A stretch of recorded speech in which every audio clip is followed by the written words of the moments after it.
In a symposium on Tuesday, April 26, 2011, former top U.S. government officials called for urgent U.S. government and United Nations action to protect 3,400 residents in Camp Ashraf.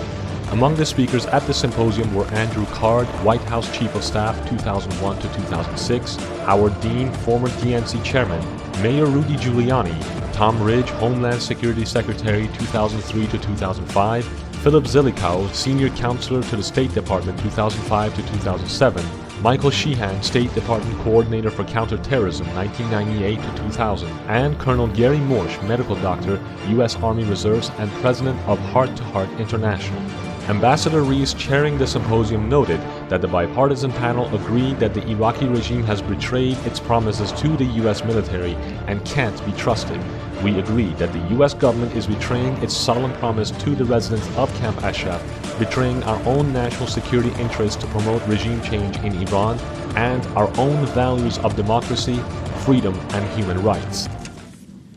First of all, I would like to not only to my colleagues on this panel, but to so many others who have stood with me and with us in support of you and your family and friends at Camp Ashraf. I think it would also be important to remind the Secretary, as others have done here, that the #1 terrorist nation on the globe, 190 plus countries, the #1 terrorist state in the entire world is Iran.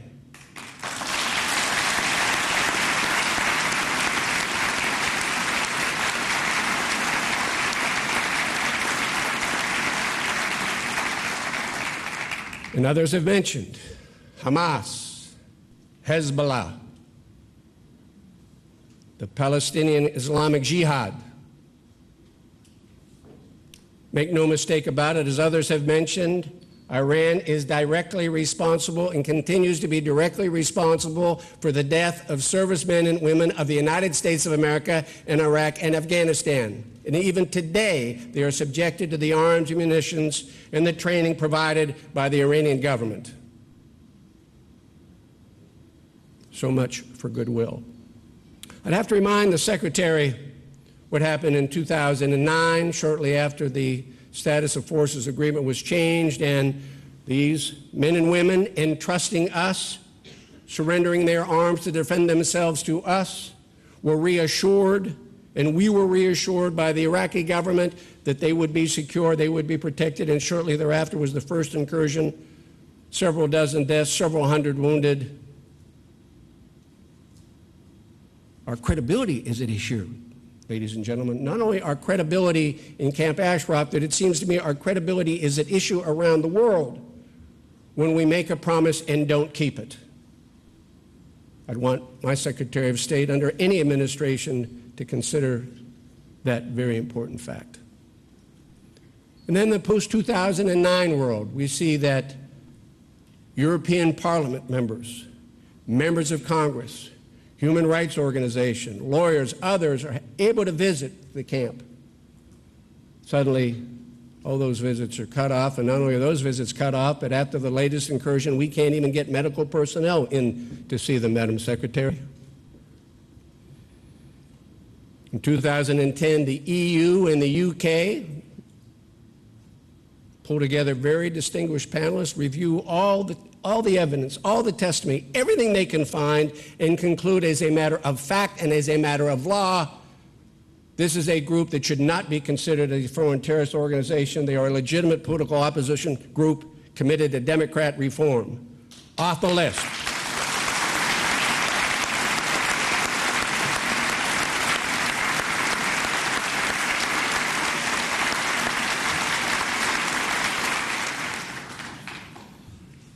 We all know what happened when the matter was brought before the Circuit Court here in Washington, D.C. Now, 7-8 months later, we're still waiting for a decision that obviously involves multiple agencies, but includes most primarily the State Department, perhaps the Defense Department as well. One would wonder how the Defense Department could be opposed to it, given the fact that the Iranians are supporting various militias and other terrorists and soldiers in Iraq and Afghanistan to kill American troops at the present time, but it's still focusing on the Department of State. There is nothing that we have tried to do with the government of Iran that in any way, has generated a positive or substantial response that makes us believe that not only their rhetoric, actions speak louder than words, but they will change their conduct ever. They are America's, in my judgment, most significant enemy. In one experience that I've heard, one expression I've heard many, many times, and I truly believe it, the enemy of my enemy is my friend.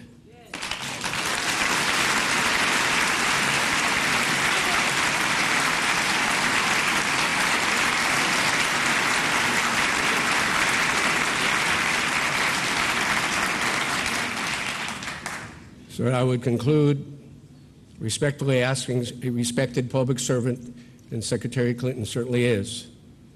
Madam Secretary, the facts are there, not only about the MEK, but our relationship with Iran. They are helpless individuals, defenseless individuals. We made a commitment to protect and defend them. Let's delist the MEK. We have to continue to guarantee their safety and security until we get them out of harm's way. Thank you very, very much.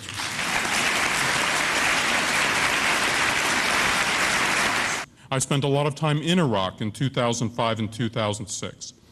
The service I can provide to you today is not to tell you about the Iranian regime.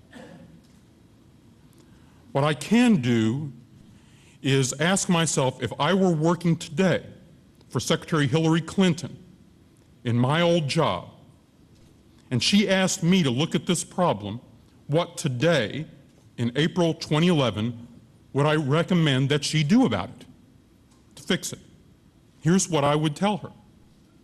I would first open up with a basic factual observation, which is that Ashraf City is unsafe and it is not likely to get safer. That is a hard view, by the way. I would like to be able to tell you that if you'll agitate enough, Ashraf City can be protected by American forces for the indefinite future.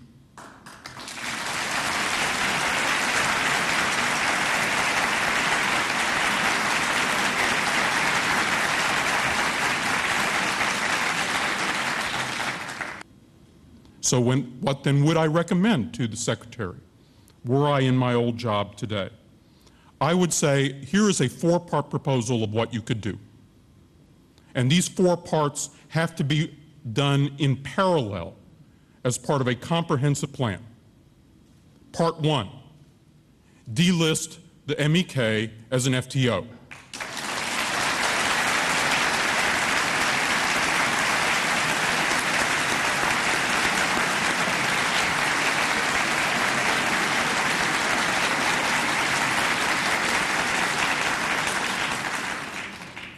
And I say that, by the way, it's the right thing to do in principle, as the other speakers have already stressed, but it's also the absolute prerequisite to everything else you want to do. Dell was one of the outstanding special operations soldiers of our generation. In the second term of the Bush 43 administration, he became the State Department's coordinator for counterterrorism. He remained in that job in the State Department as the coordinator for counterterrorism until April '09. He was actually therefore in the position where he would have seen in his inbox up-to-date information on the MEK issue. So when Dell Daly says in public the following, "It is appropriate for the Secretary of State to fix this gross embarrassment and obviously painful error as soon as possible," close quote, I take that seriously.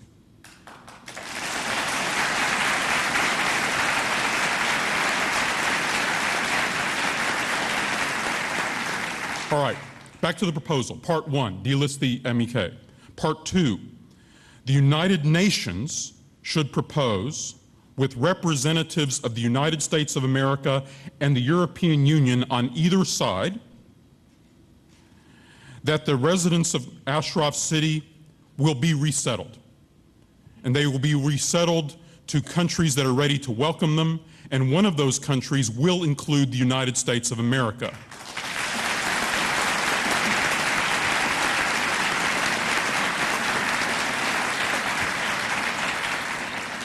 I guess you can see why delisting the MEK would help. Third, at the same time, maybe in the afternoon, leaders of Congress from both political parties would go out to the microphones and in a press conference would welcome this offer and commitment by the United States of America on behalf of their factions in the Congress.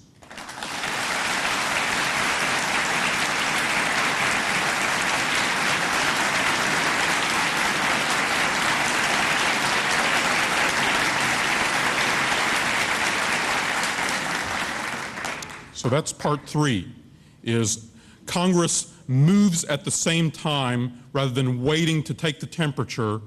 It basically walks out there with the administration, so both parties are on board with this. Part four. Also, that same day, the United Nations Advisory Mission in Iraq, called UNAMI for short, would inform the government of Iraq that it is going to deploy a detachment to Ashraf city immediately.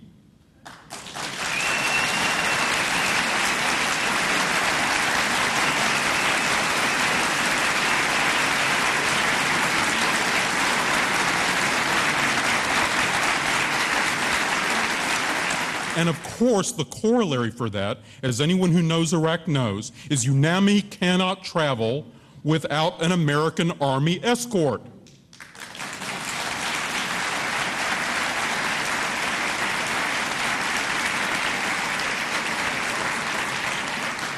So UNAMI in Ashraf City means American soldiers in Ashraf City, which means Ashraf City becomes safer overnight.